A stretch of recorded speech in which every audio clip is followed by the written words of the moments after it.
এখানে মার্ডার হয়েছে অলরেডি, যেটা স্টেটমেন্ট যেটা আমরা পাইছি কেন, যেটা সাকুল করি একটা ছেলে মার্ডার করছে,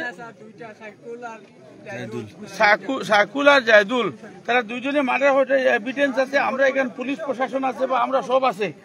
আমরা এইরকম মার্ডার করনেওয়ালারে ফাঁসি চাই, এরকম মানুষের এরকম সাজা হইতে লাগে। কারণ আজকের দিনেও যদি মানুষ দিন দুপুরে যদি রোডও মারিয়ে যায় গিয়া, এই দুনিয়াদার বিচার বলতে কিছু আসেনি। এর লাগিয়া আমরা এই প্রত্যেক জনসাধারণের একটাও মত লুকিয়ে ফাঁসি লাগে,